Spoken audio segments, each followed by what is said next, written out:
David, have you ever had a day where you felt, I guess, as happy and as pleased as that from an individual point of view, at least, as you do right now? I was happy to get out to another no ball. Yeah, look, I don't really know what to say. It really hasn't sunk in, to be honest. As a kid, you dream about getting a bag of green in your first test run, then your first test 100 and so on. And I know that, that double 100 sort of was in a distance from me achieving that, and I managed to get that at the WACA. But today, just sort of sunk into me that it's very rare that you get these opportunities.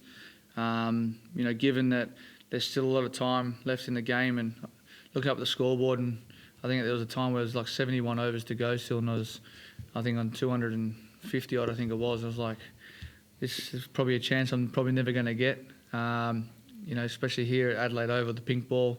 I think, I'll cherish this moment for the rest of my life, definitely. But, more importantly, I think you look at the partnerships that we put on, even when Smithy came out and got a quick fire 100-run partnership and then a little cameo there with Wadey, it just shows how much pride that we have as a batting group with running between the wickets. And, we look at England and we kept on losing early wickets, worked hard to get back to where we were as a top 6 unit. But, just to go out there, it's really satisfying to put back-to-back performances on as a batting group as well. It's definitely going to obviously be a moment I'm going to cherish for the rest of my life.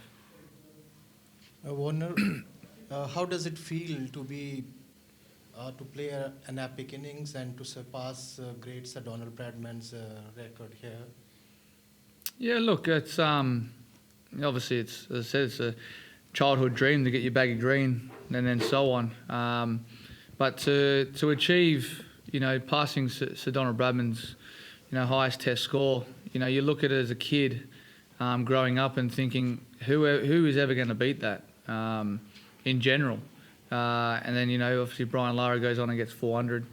Made that look easy. And then, you had Matthew Hayden get 380. Obviously Tubby against Pakistan, he equalled Don Bradman. I thought Michael Clark might have passed it there, but he declared. And yeah, it's something that in the back of your mind, you never think you're ever going to get yourself, definitely. But when you've got an opportunity like that, you obviously try your best to try and see how good you are against the greatest that we've ever had. Hand on your heart, you never had any doubt through that Ashes period that maybe you were losing it? Nah, never. Never losing it. What kind of question is that, Pete?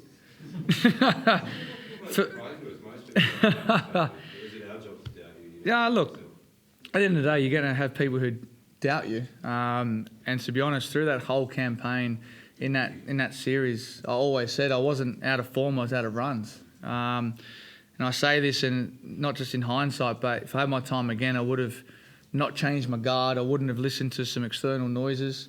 I would have backed myself more and bat where I have been here, outside off, leaving the ball patiently, getting my bat and pad closer together and under my nose. And I am capable of that. I just think in England you can get caught up in playing too much in front, especially with the way that I play. So, I've had to regroup coming back from England. I've hit, over probably, 3,500, 4,000 balls in the nets leading into Brisbane. And then obviously here as well, I batted for good, 2 hours per session as well. And it's not by chance that I've actually tightened all that up. I've actually been working really hard on it in the nets. And yeah, look, I've never doubted myself at all. It's one of those things where I'm a very confident person. Whether or not I scored these runs or didn't score my runs, I still hold my head up high and have that little smirk on my face that I always have. David, particularly given what happened tonight with all the wickets and such, do you sort of feel like there was an opportunity there to go on and have a crack at Lara's record or Hayden's record without jeopardising sort of the team result? Because as you say, you don't get these opportunities very often, do you? Yeah, I don't think so at all. I think we really looked at the weather that's around tomorrow. We wanted to give ourselves a lot of time. If we could obviously have the amount of overs that we did at them tonight and try and get a couple of wickets, we so managed to get 6 wickets down. If there is a bit of rain about tomorrow, the bowlers get a good rest.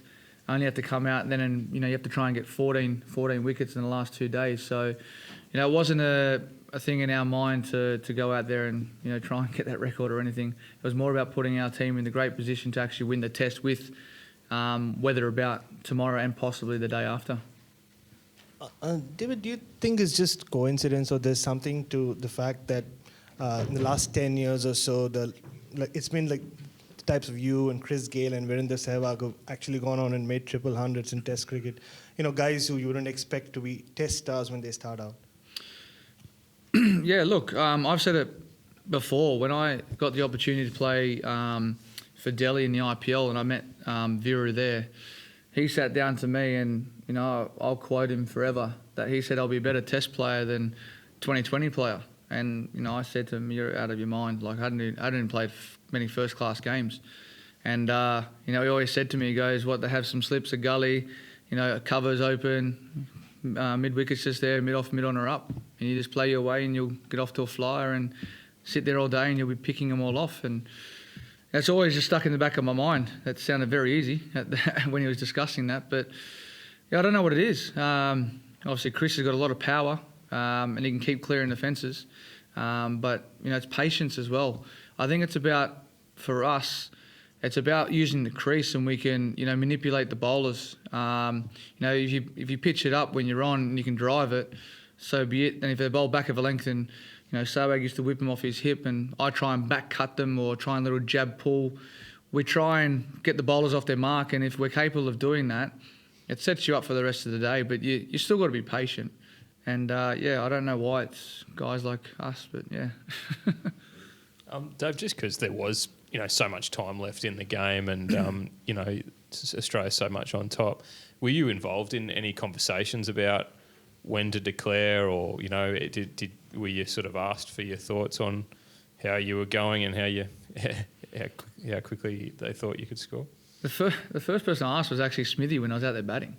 I said, how many overs do you reckon we needed tonight? And was literally that perfect amount. Then I came in, I think, at that break and I said, when are we declaring?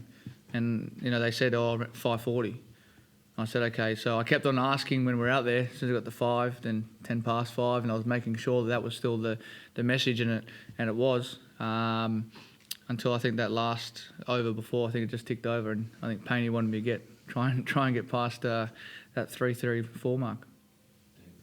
Dave, can you talk about the physical fitness element of the innings and that part of your game in Australia, running between the wickets and being able to stay fresh mentally as well as physically through that, and I guess also how that ties in with Candice, sort of how much fitness work and discussion you've had with her over the years? Yeah, if you saw the last run there to the boundary, outran Gaz. He's been doing nothing. Yeah, look, I pride myself on my fitness. If I'm away from the game and I'm not in the nets, I'm either on the treadmill, running the coastal walk. My wife's always getting me out of the house and making sure I'm walking. I walk every day here before games. Done it all the time. I just love being outdoors, and we obviously got 3 young kids, so we're always going to be up early, and we try and make time to to go out there and work on our fitness, and I really enjoy that. I think a lot of hard work that's gone into it. There's a guy called Roger Fabry who I've worked with over a long period of time now, and Candice introduced me to him, and he's a fantastic sprint coach, and for me it's my first 5 steps when it's batting or when it's fielding, and making sure you got the right technique. Anyone can build speed if you use your arms, and that's one thing I try and emphasise when I'm out there. The boys always give me a little bit of crap about it, but if you've got good technique, why not use it when you're out there? But yeah, I pride myself on my fitness, so I absolutely enjoy it, but not the 2K time trial. Record that one. Dave, earlier in your career, you'd score fast, but not necessarily bat that long. You batted through that first day in 2015, I think, at the WACA against New Zealand, and then now you've done it twice within a week. Bat through a full day of Test cricket, and then today you've gone on deep into the second day as well. Is there anything that's changed in that time? Does it feel different? What have you done that's been able to let you play that really long innings? I think as an opening batsman, you're just there to take the shine off the ball, to be honest. Make it easy for the guys in the middle. Look, I think early days, I just kept on backing myself in the way that I played, and I didn't really have well, I did have it, but changing the gears and in the right sort of context of the game. I think cricket smarts evolves, and I've had to learn on the run playing Test cricket, and I've been able to play the way that I've played because of my opening partners who have taken the pressure off, who bat the way they do, and then obviously you have, I had Michael Clark who was obviously at 4. You had guys like Mike Hussey that were coming in at 6 and that as well. So for me, it was about trying to get off to a good start. And the only way I knew that was to sometimes throw the kitchen sink at it. If I got out early, then I'd kick the can a little bit. But I think over time, I think the last 2 tests, I said last press conference that it's probably the best I've ever batted, the most disciplined I've ever batted, and the most patient I've ever batted. And I just felt, at ease, especially batting with Marnus. We were really talking about the game, and I think sometimes I get carried away with talking about where I'm looking to score instead of actually what the bowler's actually doing and how he's trying to get me out. So I think that will stay in the back of my mind now moving forward. David, you said you've got goals that incrementally change from baggy green to first run to first 100. I'm just wondering, have you ever made 300 before in any form of cricket? And now that you've got a test one, what's the next step in that chain? 200 in ODI. I missed out here, didn't I, with 10 overs ago. Look, I just think at the end of the day, to try and keep going out there and putting my best foot forward for the team and scoring runs, that's the best thing that I can do, and that's what I want to keep achieving. If I'm doing my job well and putting the team in the best position, we're going to win a lot of games for Australia. Dave, sort of picking up on Dan's question. Move that way a little bit. Yeah. With your fitness and your ability to play really long innings and run between the wickets and so on, just thinking ahead a little bit, you're 33 now, are you sort of thinking that you'll continue to play Test cricket for a really long time, or are you thinking that at some stage you'd like to go and play white ball only at the back end, or have you had those sort of thoughts at this stage as to how that might look? I haven't really thought about it yet, but I think when you play Test cricket, it's obviously less taxing on your legs unless you're out there all day like that. But I think 2020 cricket's high intensity. I'll go back to the IPL.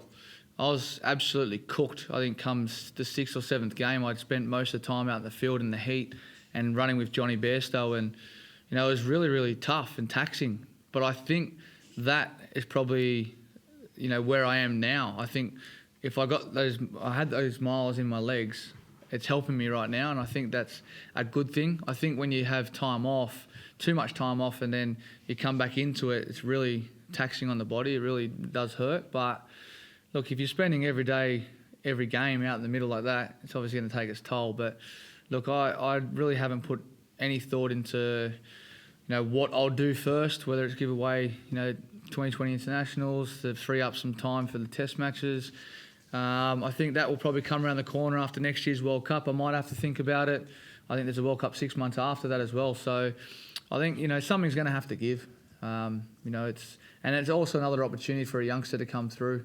We've got a great depth in Australian cricket, and I had the luxury of coming through and being that person thrown out there to sort of a little bit of a testing guinea pig kind of material, and I hope it really does happen down the line, and these youngsters coming through playing 2020 cricket get that bag of green.